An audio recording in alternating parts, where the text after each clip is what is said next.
Obviously, the game was a great game last weekend, and you had spoken earlier about Rashada, and you wanted to preserve his red shirt, and there are 2 games left. Any plans to use him, or how close could he be to maybe seeing some action? Potentially, it just depends on if he's ready and healthy to get back in there. I'm not going to push him back past the timeline until he's 100%. But yes, he is. If he feels 100%, he could be in the football game. But I'm not going to push him, until he's at that point. But we definitely could use him because it wouldn't burn his red shirt. Hi, Kenny Hill, Reno Devils Digest. I know we all want to talk about football, but obviously the breaking news about Ray Anderson resigning is on everybody's minds right now. What happened? Just kidding. There you go. I'd rather talk about Oregon and UCLA, trust me. But what are your reactions to this news? Yeah, thankful for him giving me the opportunity to be the head coach here at my alma mater, my dream job. So very, very thankful for him. He's been supportive of me since I got here. So best of luck to him and his future. And, we'll look forward to what the future holds here. But best of luck to him in the future, and I'm very thankful for the opportunity he gave me to be the head coach here. Kenny, you talked to a lot of fans and supporters. Did you think a change needed to happen as athletic director? Yeah, I'm not worried about that. I'm worried about things I can control. I'm worried about trying to find a way to score versus Oregon, stop Oregon, and figure out, how you stop potentially the Heisman Trophy winner at quarterback. So I'm worried about things I can control. Chris Carbon, Son of a Source. Kenny, that being said, though, the elephant in the room is NIL, and that's a major factor in being successful in college football. Do you think that this could be a springboard toward more support from boosters or anything? I think anytime there's change, right, some things fall through and more people get back involved or disengaged. So I definitely think anytime there's change, it rattles enough cages to get, maybe some people involved and understand that, there's a direction we're heading. I think we're the last 10 months, we've been put in the right direction. That started with, hopefully people believe Ray bringing me in here, and hopefully that's going to carry on through his predecessor and the direction we want to go. And NIL is we've got about a month, but we got to step it up and we got to get rolling at a rapid rate in this next 3 weeks to 1 month. So Kenny, getting back to football, you've been really good about being even keel throughout the season, not being caught up with last game in Seattle or you're playing Washington State and both staffs know each other very well. I know you're going to be asked 10 million questions about the Oregon game, and with the creative game plan you had last week, people are only imagining what's going to be in store on Saturday. But I'm assuming that your point of view is really just to keep those elements in check, because if you're not concentrated on just a pure football game that's taking place, that just happens to be the place where you coached last year, taking your eyes off the prize, so to speak, might be costly.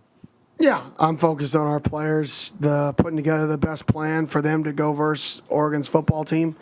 They have a really, really, really good football team. Arguably, the best football team we've faced this year. Their defensive line reminds me of Georgia's, just in terms of the physicality and toughness from when we played them last year. Their offensive line's big. They've got, I believe is tied for the best quarterback in the country with Jordan Travis. Coached them both, so I have a bias towards both of them. But so both that dynamic of having a really, really stout D-line, really stout O-line with an elite quarterback, an elite skill at the wideout is a very scary dynamic, and we have a big task ahead of us. And just as a follow-up with the creative game plan that you had last week, you obviously don't feel like you have to outdo yourself just because now it's Oregon on the schedule. No, we're going to do the best thing possible. Like, we may put 12 guys out there, I wish, not really, that'd be a penalty, in case anybody was wondering, right, unless it's in the fourth quarter. But yeah, we may, who knows what we'll do. We're going to put our guys in the best position to be successful, and that's going to look different every week right now. Eventually you want to get to a point where teams have to change to stop you. You don't have to change to stop people. But right now we have to change a little bit to try to, create some numbers advantages and try to be creative. Coach Walker Smith, Cronkite News. Is the news with Ray Anderson something you had known for the past couple of weeks was coming, or is this something new you were just learning in the past couple days? Yeah, I don't want to comment too much on the timeline. I mean, I was told this morning in a staff meeting. So I found out this morning in the staff meeting. So it was good before it got out. So I definitely knew before it got out to the media. Coach Harris Hicks, Arizona's family, coaching a guy like Bo Nix and now playing against him. What was your relationship like with him, and how would you describe him on and off the field? Well, yeah, I mean, we have an unbelievable relationship. It goes back to Auburn. When I got the OC job at Auburn, he was the true freshman quarterback there that I recruited towards the end of that cycle, and we just built a great relationship, stayed in contact, got to Oregon. I mean, he moved to Oregon because of our relationship, essentially. So when you really think about that, that's how good of a relationship we had. Is he trusted me, his family trusted me with their son for his kind of second chance at this deal when nobody thought he could throw. And now he's over here going to be a top 10 pick, potentially winning Heisman's. And it's just a testament to the character of Bo. Bo's an unbelievable person. One, he's a great, great, great kid. He's got a great family. He's so competitive. He's uber competitive. He's super smart and intelligent. And, I had a scout ask me the other day, does he process because he throws the ball so quick? I'm like, yeah, that's why he throws it so quick, because he knows exactly what's happening before the ball is snapped. And that's one of his greatest strengths is he's gotten to a point, he's gone from a guy who ran around a lot to a guy who literally has the quickest catch to throw percentage or timing in college football. And that's a testament to just his intelligence, his work ethic, who he is as a person. He's somebody that anybody would want. He's married, but if he wasn't, you'd want your daughter to marry him. Like, he is that type of person.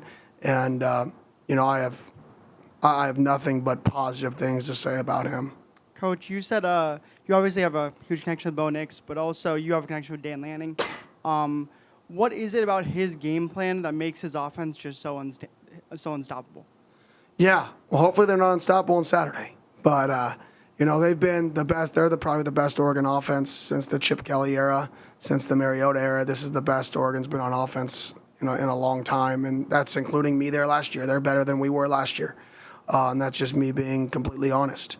And I think what makes it scary is you're good up front, you have good wideouts, you have a good running back, and you have an elite quarterback. I don't know where the flaw lies. If you look at their offense and you look at their starters, there's probably 8 guys that'll play on Sundays. There's potentially 3 to 4 guys that can be first or second round picks that are currently playing. And if you have 4 first or second round picks on one offense at the same time, and one of those guys is a quarterback, so that's a dynamic. Coach, with Bo Nix, could you just elaborate more of his skill set on the field and just how he's able to have that such high completion percentage? Super smart, knows where to go with the ball before the ball's even snapped. So has a really good plan, quick release. Good pocket movements, hard to sack in the pocket because he's so athletic. Has a really good feel for pump fakes. He's one of the best guys I've been around just using the pump fake to his advantage to not get sacked. Knows how to flip protections at a high rate, so very rarely becomes hot if he doesn't have to become hot. Gets out of bad play calls by checking runs. So, I could go on and on. He does it all really well. He throws the ball far.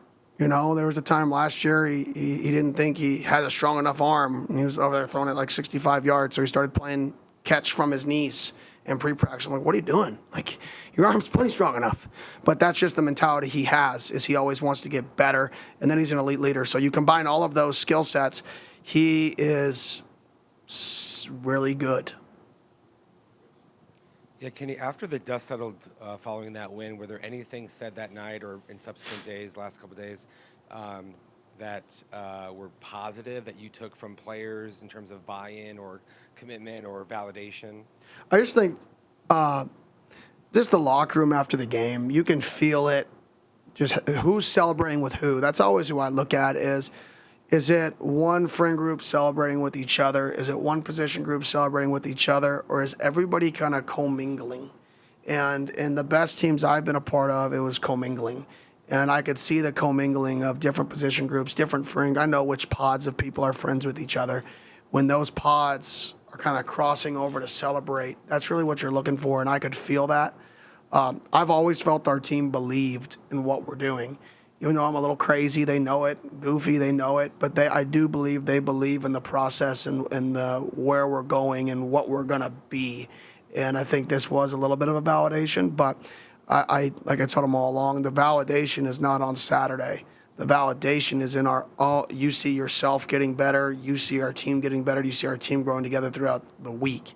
Now, it's a validation, from a public forum, but, I said last week is, if you care what other people think about you, you're going to live a sad, miserable life if you care what that person on Twitter thinks about you. Right? It's going to be because they're going to love you, they're going to hate you, then they're going to love you, then they're going to hate you, then they're going to love you, they're going to hate you. You better just care about what the people in this room think about you. And that's really what we're trying to get accomplished. Kenny, just to build off that just a little bit, what's your message to fans, the community, about the direction where the program is headed? We're getting better. We're competing. We need support. We need help. We need to activate the Valley. The same message. Anybody who watches us play, you should be proud of the effort our guys are putting on the field. You should be proud of the fight. You should be proud of the discipline, the lack of penalties throughout a game. Our guys are doing the little things right for you to be proud of. They need a sold-out crowd here versus Oregon. If we expect to beat a team like Oregon at home, well, we better have the best home field advantage in the country. We better have a sold-out crowd, loud as can be, at 2 o'clock. That's what we need. We need the support. So these guys, when these recruits show up, I can't mention a kid's name, but when he shows up and he visited Oregon last week, and he shows up to our stadium, he goes, whoa, that's just as good of an environment as I was just at, or similar. We need that to take the step as a program, and without it, it's all for naught. Coach, nearly pulling off the upset against Washington, what are some aspects of two different teams, of course, but trying to, kind of still bring that mentality of being the underdog in this situation? Yeah, we're always the underdog. That's my personality is, I want to compete versus people that people perceive as better forever. Like, I don't care if we're ever a 30-point favorite, I'm going to consider myself an underdog. Like, that's just how I operate. So it doesn't matter who we play. We're going to prepare the exact same way with the exact same mindset that we're going to go to win the football game. Anybody who doesn't think we're going to win the football game, don't get on the bus, don't go to the team hotel, stay home, have a cupcake, and enjoy your day. Anthony Remedios, WCSN. Now, Coach, you were with Dan Lanning last year at Oregon as the OC. Is there anything you learned from him or about him in that time? A lot. I've known Dan for a long time. He was a GA here at Arizona State when I was a high school coach. So I've known Dan a long time, and I just learned, the toughness that was instilled when they were at the Alabamas and the Georgias and the practice structures that they used. We use some of those practice structures still. I learned working for a defensive-minded head coach how important install days are with formations and motions for a defense and how to get a defense prepared, not just an offense prepared. So it was a lot of good learning experience for me for what defenses need in order to be top defenses in the country and how they need to prepare. Because with other staffs I've won, they were not offensive-minded, but they were different. So to be able to combine those two philosophies of Mike Norvell, who I think is one of the best coaches in college football, with Dan Lanning, who I believe is the same, one of the best coaches in college football, and I think they're both proving it, to kind of mesh that together was something that I've kind of been, I've been lucky to have those guys that I've been around. Coach, on that aspect of the defense, with such a dynamic offense like Oregon, what's your area of focus this week for the defense?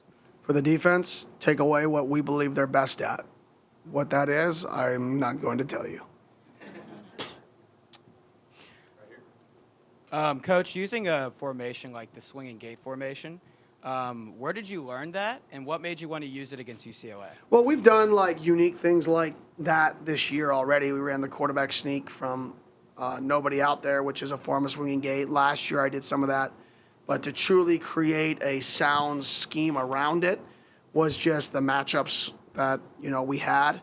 And then, I told people in postgame with the Jim Fossil scenario, I was looking at different ways to do it. We didn't copy-paste what Fossil did for Utah, but it was more the premise of how they did it we kind of added our own flair to it. But teams have been running the swing game for a long time. This is not like we reinvented anything. Like, people are acting like I just like pulled this magical rabbit out of a hat. No, we've done something that people have been doing since the 1980s.